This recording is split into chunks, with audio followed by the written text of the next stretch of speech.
Carrot 1/4 kilo எடுத்து வச்சுருக்கோம். சர்க்கரை 1/4 கிலோ, பால் 1/4 லிட்டர், முந்திரி, திராட்சை, நெய். வாங்க முதல்ல கேரட்டை துருவிக்கலாம்.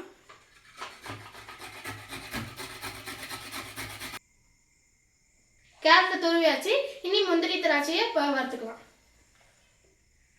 ஃபஸ்ட்டு ஒரு ஸ்பூன் நெய் ஊற்றிக்கலாம்.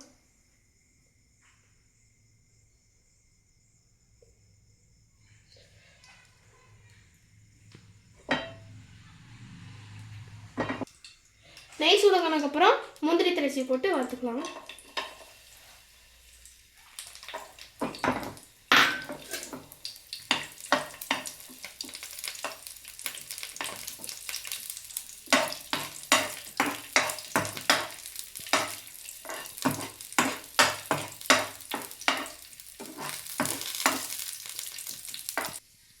முந்திரி திராட்சை வறுத்ததுக்கப்புறம் நம்ம எடுத்து வச்சுக்கலாம். அதே பேனில் இன்னும் ஒரு ஸ்பூன் நெய் ஊற்றிக்கலாம்.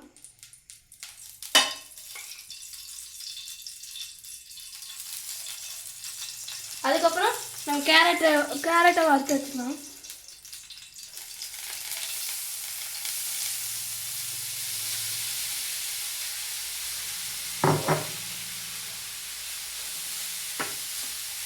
கேரட் நல்லா வறுத்து வச்சுக்கலாம். அப்படியே நூடுல்ஸ் மாதிரி போடணும்.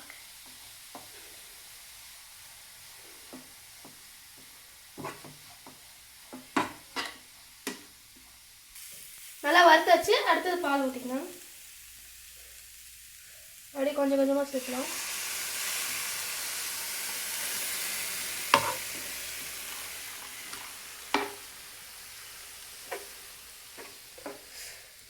நல்லா பால் கெட்டியாக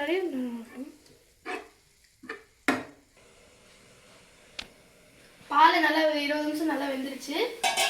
இனி சர்க்கரையில் போட்டு இது நல்லா வதக்கி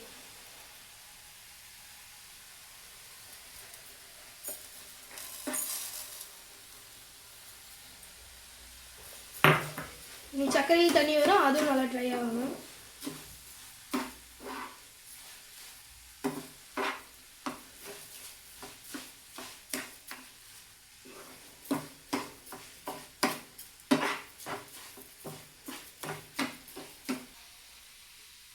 சக்கரை நல்லா கரைஞ்சி இந்த அல்வா பதத்துக்கு வந்துருச்சு.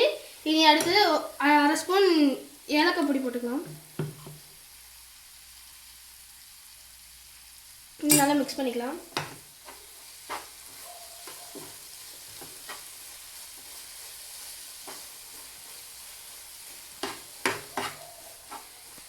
அடுத்தது நெய் 2 ஸ்பூன் ஊற்றிக்கலாம்.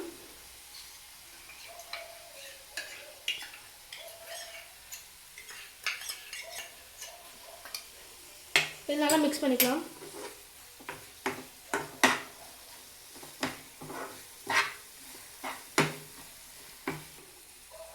அடுத்தது வறுத்து வச்ச முந்திரி திராட்சை போட்டுக்கலாம்.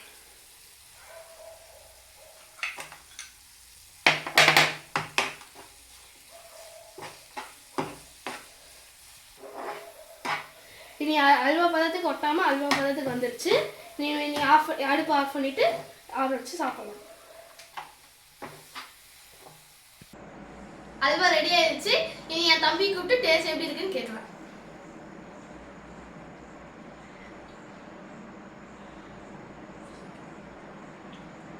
Bloody sweet. எல்லாருமே எங்கள் அண்ணன் மாதிரி செஞ்சு பாருங்க, சூப்பராக இருக்கு. பிடிச்சிருந்தா லைக் அண்ட் சப்ஸ்கிரைப் பண்ணிடுங்க. பாய் பாய். அதுவாக நீங்களும் அந்த மாதிரி வீட்டில் செஞ்சு பாருங்க. வீடியோ பார்த்தவங்களுக்கு தேங்க்யூ.